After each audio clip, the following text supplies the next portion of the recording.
Hello. The rising costs of helium and the decreasing availability of helium is causing a lot of worry for people in retail and for decorators as well, particularly when it comes to inflating super-shaped balloons. Hopefully I can pass on a few tips and ideas that will help to solve some of the issues that you're encountering. It's not going to solve everything, but it will hopefully go towards making things a little bit easier and reducing your helium use.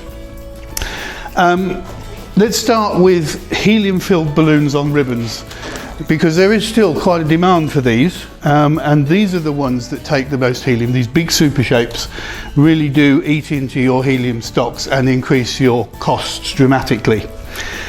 With these ones, particularly the big simple shapes, it is possible to mix air and helium in the balloon, so that you are reducing, sometimes, particularly with the big ones like this, down by as much as 50% saving on helium in those.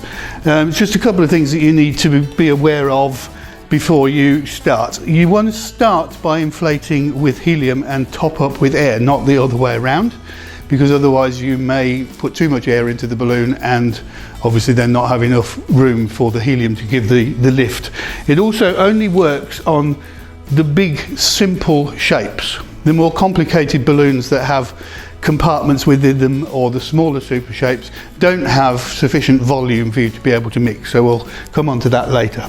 But big ones like this that have a size of 26, 28 inches and above for the main body of the balloon will be okay. So all this kind of one here, we've got the circus tent, the big jumbos, all of those. Even this one, even though it's got quite a lot of extra bits around it, the main body of the balloon is big enough to cope.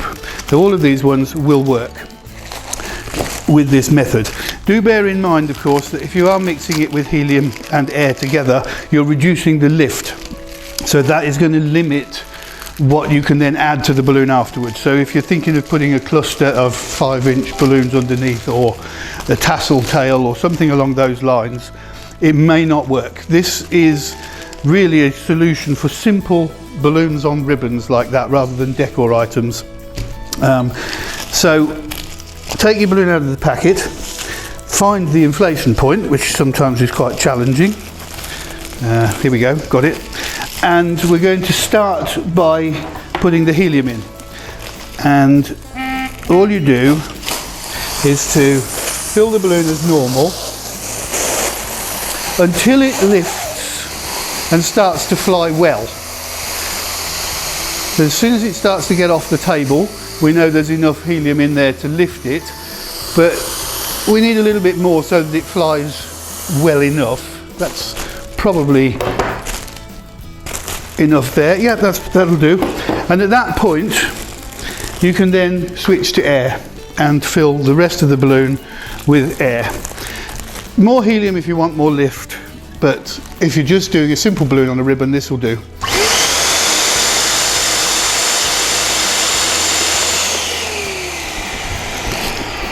And then you can attach it to your ribbon. So it doesn't have as much bounce as a fully helium filled balloon, but it does fly. Interestingly, it will actually look good for longer because there is a smaller amount of helium in there. There'll be less leakage through the skin of the balloon, and it will stay plumper for longer. But it doesn't have quite the bounce that it would have normally, but it does still fly, and you've used only about half of the helium that you would otherwise. So I'll just attach this to here, and then we'll look at the balloons that don't have sufficient volume for this technique to work. So let's just take the koala, for instance. There are lots of these. There are many balloons that are either too small, or because of their design have separate compartments. So here the ears are separate and the body is separate, and that only leaves the head, and that isn't big enough to mix air and helium in and still get the lift required. So this needs to be fully air filled, and in that case we can just mount it onto a simple base. We've covered this technique multiple times before in other videos on the Amscan decorator hub. Just go to amscan.co.uk and click on the decorator hub button on the home page, and that will take you through to a whole wealth of information, a lot of which is relevant to this situation, but there are also other videos on there that explain these techniques in more detail, so I don't need to go through it again. But basically I have a cluster of air-filled balloons. In this case I've got Sempertex Fashion Grey and Fashion Eucalyptus.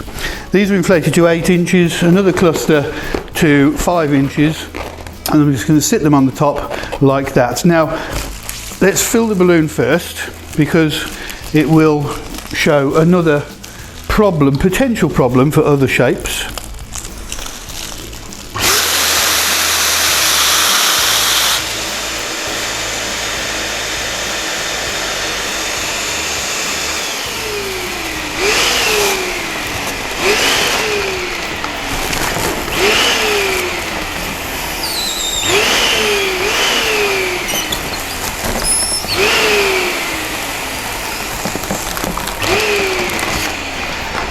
So you can see here what I mean. Now that we've got it inflated, you can see that this part here just doesn't have enough volume to create the lift required if we're going to mix it. Here we've got a potential issue. The hang tab is at an angle. It's on one side. Personally, I think that looks quite cute, and if it was to sit on there, I quite like that. But if you want to sit it flat, then we can attach an attachment point to it. Just use stretchy balloon tape and use a 260 modelling balloon, and I'm going to just put a piece of tape across the modelling balloon and attach it to the base of the koala where I want to make my attachment point. Rub it down well, and to make sure that's really well stuck, put 2 more pieces of tape across in an H pattern either side of the modelling balloon. So one there and one on the other side. That will anchor your 260 really firmly to the base of the balloon. I'm going to tie it so that it doesn't add any undue stress to the tape, and then we'll assemble the base. So I'm going to take the neck of one of these balloons down here, pull it up through the middle of the cluster there, figure of 8 a couple of times, and that will anchor it down nice and firmly, and then sit this on the top.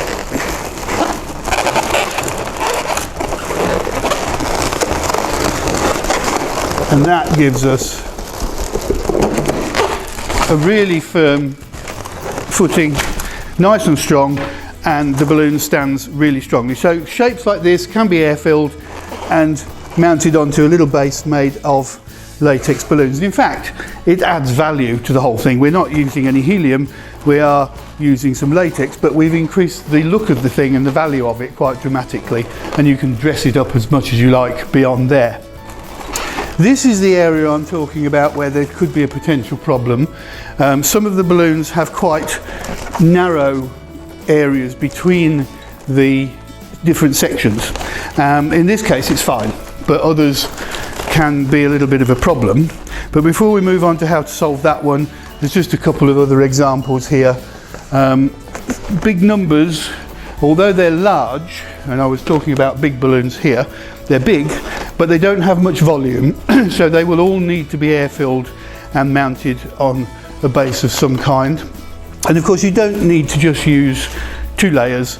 If you want to enhance it a little bit further, then make it into a small column. There's no framework in here, they're just stacked one on top of the other and held together by tying the necks. The weight's in the bottom, and it's really strong and sturdy. This unicorn is another example that it's a large balloon, but the volume isn't sufficient to cope with mixing, so that needs to be air filled as well. If you do have a balloon that has a particularly weak point in the middle, like this trophy balloon, it's not going to stand straight. It's going to fall over like that. So you may think this is not going to work, but a very simple fix in this case is to use a short bubble chain of 260. So I'm just have here a chain of 6 bubbles, which is all we need, twisted into a 260 nice and tight, and I'm just going to tie that around this point here. Tie the ends together.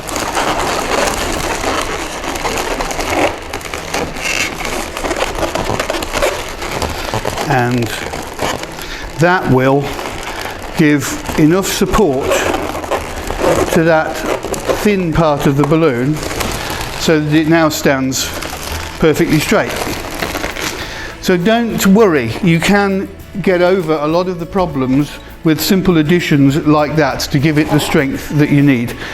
Even the most difficult one that you can imagine, which would be the champagne glass, will work with this technique. It can look a little bit clunky because we needed to add these two here. So, you know, sometimes it works, sometimes it's not so good, but it does go to show that a little collar here, a little bit of support there, and even the flimsiest of balloons, which is definitely not designed to be air-filled in any way, can actually be adapted to work. I hope those ideas will help. Thank you.